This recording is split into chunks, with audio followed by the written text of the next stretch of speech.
You know that aspect in honey that isn't sweet? You're getting that with this. This is the blend that took smoking pipes down for, I think, a couple hours, and I'm pretty sure people cried about this one. I'm gonna go into whether or not it was worth all of that.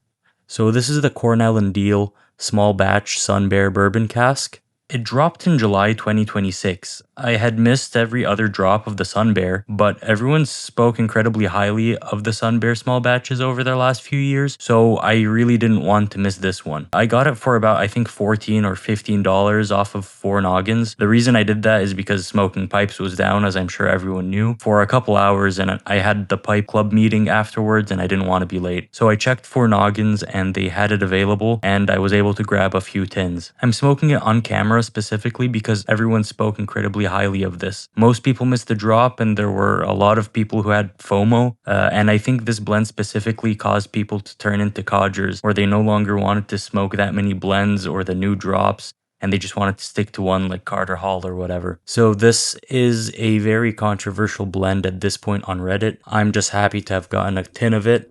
Mine is batch 7,681 out of 25,000. I really like the tin art. You've got this dark bear with the white spot in the middle of the chest and a little honeybee. That chest patch is the whole reason it's called a sun bear. The pale crescent on a dark coat is the marketing the species is named for. It's a 2023 Canadian Bright Virginias and then 2023 North Carolina Red Virginias, 2019 Thai-grown Izmir, and the topping is the bourbon barrel-aged honey. Izmir is the varietal. That one's grown in Thailand, not Turkey. As for finding it now, I don't think you can really get it anywhere else at this point. I think it's sold out, but I'd check your local brick and mortars. They might have some available. Here we go. This is definitely a little bit moist, a little damp even. It smells amazing. Genuinely, I would eat this. It smells absolutely phenomenal, and it's a strong smell. It smells of honey, a very palatable sweetness, something that smells natural, almost like baked goods. Like a little bit of extra sweet Hawaiian rolls. The color is phenomenal.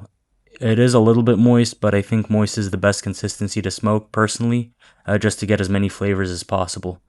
I don't rub out my flakes. I usually find that redundant, but in a case like this where the flakes are a little bit thick, it's probably best to break them up a little to make sure things can burn. I've got my Peterson Emerald 85 here. I'm a fold and stuff kind of guy, so let's just...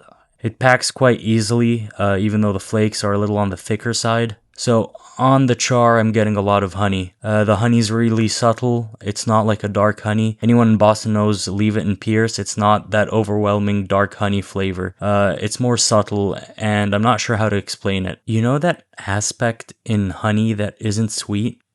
You're getting that with this. In terms of the bourbon cask, I'm not sure. I should mention that I've never had bourbon. So attributing a flavor to that is not something I'm able to do, but it has complexity. This is not a straight Virginia. You're getting the nuanced Virginia Oriental as well as a little bit of that honey essence. I'm not sure what the bourbon cask is really adding to it. I think it's something I need to compare with previous years to know what the difference is. This is my first time trying the Sun Bear, which is exactly why I've got 2 more tins put away. I'll come back to this.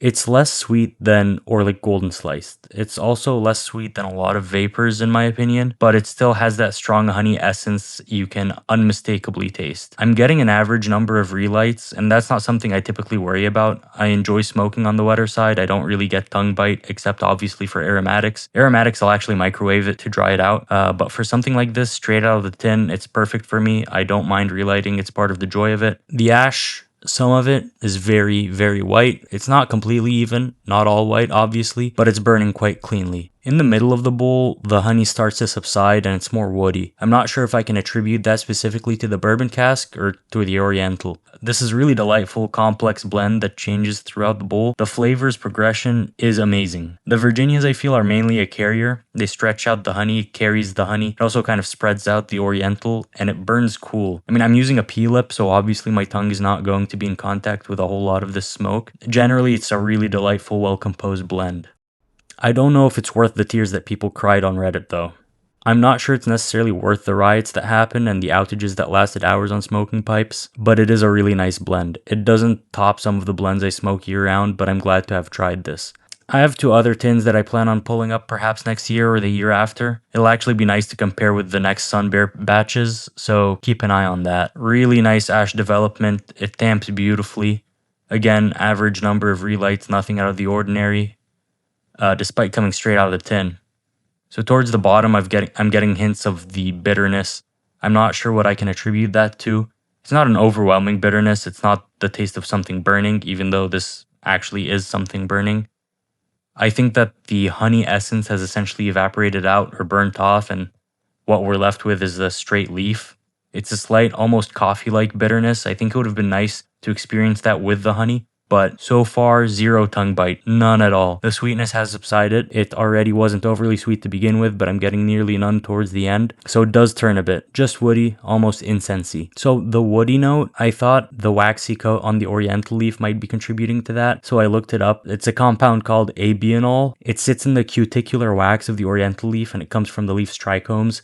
It breaks down in sunlight, and those breakdown products are what the literature credits for the characteristic woody note of Oriental tobacco. This is producing some moisture. I do feel some moisture in the bowl. It's not gurgling or producing too much, but if you're smoking it straight out of the tin, you're going to get some moisture in the bottom of your bowl.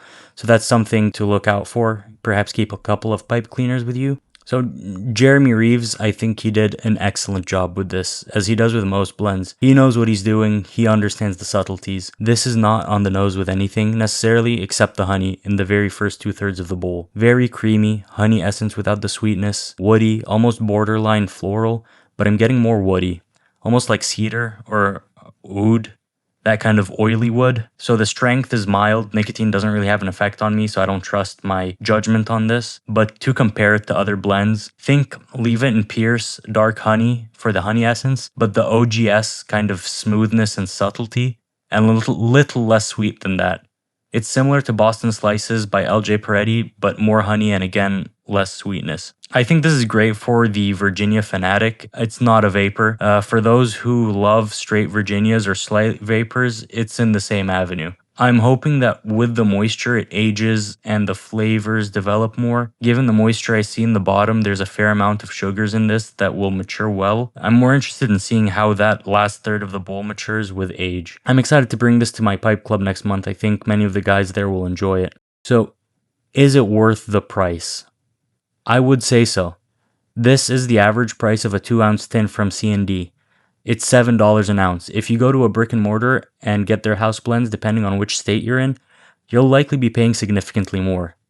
So this is something that I would buy again. In fact, I'm glad to have 2 more unopened tins of it. I'm not sure if I would go out of my way to buy it. I'm not sure if I would wait in line to buy it. I'm excited to see how it matures. If you're deciding on buying this right now and you see it in a brick and mortar, definitely buy it. There are people going crazy because they couldn't find this, and it's worth trying.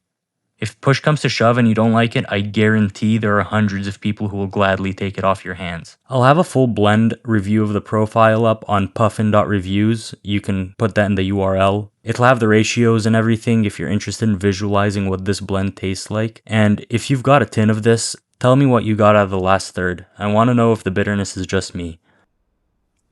Next video. 5 blends I'd actually recommend to someone starting out.